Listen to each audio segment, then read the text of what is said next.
अपेक्षा एक बहुत ही प्यारी लड़की थी। उसके माता पिता बहुत गरीब थे, फिर भी वे दयालु थे। वह जिस किसी को मुसीबत में देखती तो उसकी मदद करती थी। उसकी शादी नवीन नाम के एक लड़के से हुई। वह भी गरीब परिवार का था। नवीन और उसके माता पिता सभी लोग मजदूरी करने जाते थे और उसी से उनका गुजारा होता था। अपेक्षा का वही हिसाब था।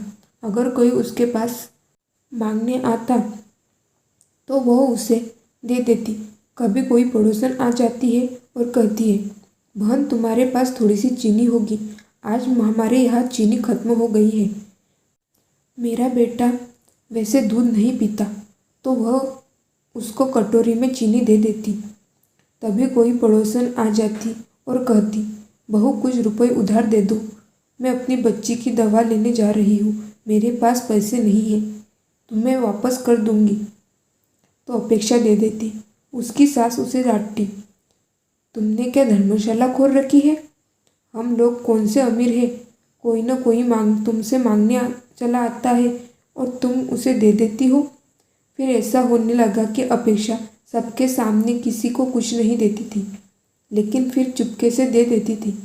पूरे मोहल्ले के औरतें जब इकट्ठा होकर बातचीत करती तो कहती, ऐसी बहू हमने कभी नहीं देखी है।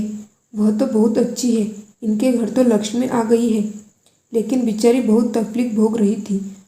अपेक्षा की इस स्वभाव से उसकी सास और नवीन उससे बहुत नाराज हो जाते थे। एक बार ऐसा हुआ कि लगातार पानी बरस रहा था। सब लोग मजदूरी करने गए। वे बाजार में खड़े थे और कोई काम नहीं मिल रहा था। फिर सब लोग लौट गए। सभी को काफ़ी भूख लग रही थी। कई दिनों तक उनको कोई काम नहीं मिला। वे बाजार जाते, खड़े रहते और घर वापस लौट आते। जो कुछ घर में रखा था वो पहले ही खत्म हो गया था। अब घर में खाने के लिए कुछ भी नहीं था। वे सब बहुत भूखे बैठे थे। तभी उसकी सास कहती है, हे भगवान, आज क्या खाएंगे? इतनी जोर से भूख लगी है। आज घर में कुछ भी नहीं है। आजकल मजदूरी नहीं मिल रही है तो खाना भी नहीं मिलेगा। यहाँ तो रोज़ कुआं खोदो और रोज़ पानी पियो वाली हालत है। तभी उसकी पड़ोसन पुष्पा आ गई कुछ मांगने। अरे भाभी, उदास क्यों हो? क्या हुआ?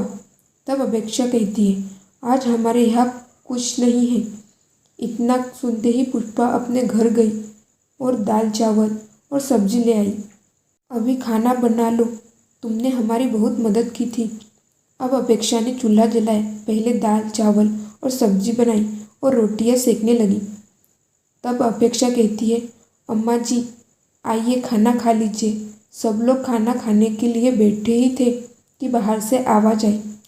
एक बूढ़ी औरत बोलने लगी, क्या इस गरीब के लिए कुछ है? मैं बहुत दिन से भूखी हूँ। अपेक्षा ने बाहर निकलकर देखा तो एक बूढ़ी औरत खड़ी थी। तब बूढ़ी औरत कहती है, बेटी बहुत ज़ोर की भूख लगी है, मुझे चक्कर आ रहे हैं, मुझसे चला भी नहीं जा रहा, मुझे कुछ खाने के लिए दे दो। अपेक्षा चक्कर में पड़ गई। खाना तो थोड़ा सा ही है जो इतने लोगों के लिए भी पूरा नहीं है।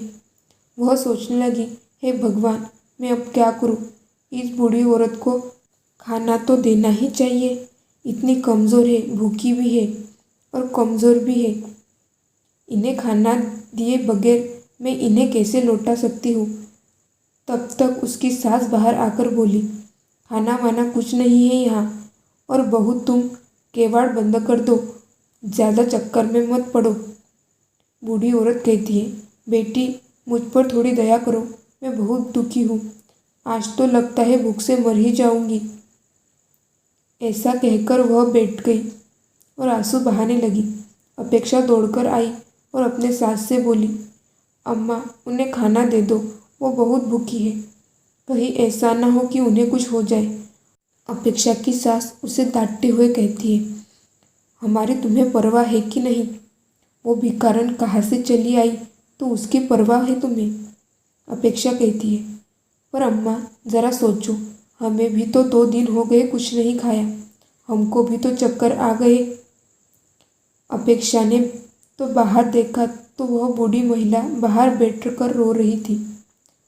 अब अपेक्षा से नहीं रहा गया। अब चाहे जो हो जाए, मैं उस बूढ़ी औरत को खाना ज़रूर खिलाऊंगी। वह थाली में खाना परोसकर ले आई और बूढ़ी औरत को दे दिया। औरत बहुत खुश हो गई और खाने लगी।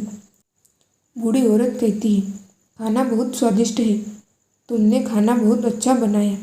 तुम बहुत सुखी रहोगी। और खाना लाओ बेटी। अपेक्षा और खाना परोस कर ले आई। बूढ़ी महिला को पता ही नहीं था कि उसे कितनी भूख लगी है। खाना खाते ही जा रही थी और मांगती ही जा रही थी। और ले आओ खाना। अपेक्षा दौड़कर अंदर गई और खाना ले आई। थोड़ी ही देर में दाल चावल की पतीलियाँ खाली हो गई। सब्जी रोटी भी वह खा गई। भूख से बिलबिलाते हुए नवनीत ने देखा कि पतीलियाँ खाली हो गई है। तब नवनीत को बहुत गुस्सा आ गया और उसने चूल्हे पर बर्तन फेंक कर मारा, जिससे चूल्हा टूट गया। यह देखकर अपेक्षा रोने लगी।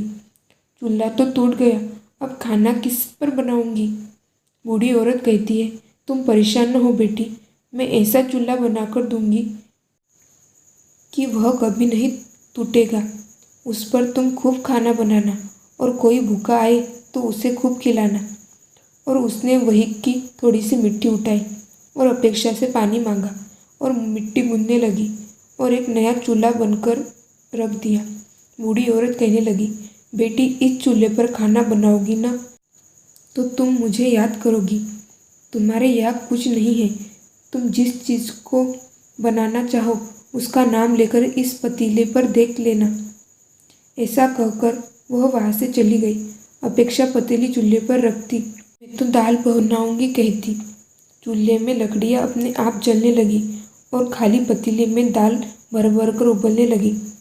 अब तो अपेक्षा बहुत खुश हो गई। 1 मिनट में पतीले में दाल अपने आप बन गई। उसने दूसरी पतीली चढ़ा दी और बोली, मैं तो चावल बनाऊंगी। देर नहीं लगी और चावल भी बन गए। अब तो अपेक्षा जिस चीज़ को बोलती वो गर्मा गर्म बनकर तैयार हो जाती। यह देखकर अपेक्षा के सास ससुर और नवनीत बहुत खुश हो गए। वे अपेक्षा की प्रशंसा करने लगे। अब सभी लोग खा रहे थे। जिसको जो भी खाने की इच्छा होती थी उसी पकवान का नाम लेता तो अपेक्षा उसे बना देती। अब अपेक्षा की सब लोग बहुत इज्जत करते थे। अब घर का कायाकल्प ही बदल गया था। इतने में बाहर से आवाज़ आती है, बेटी मुझे थोड़ी दया करो, मैं बहुत दुखी हूँ। आज तो लगता है भूख से मर ही जाऊंगी। ऐसा सुनकर सभी घर वाले खुश होते हैं और अपेक्षा हमेशा की तरह उस मांगने वाले को खाना परोस देती है।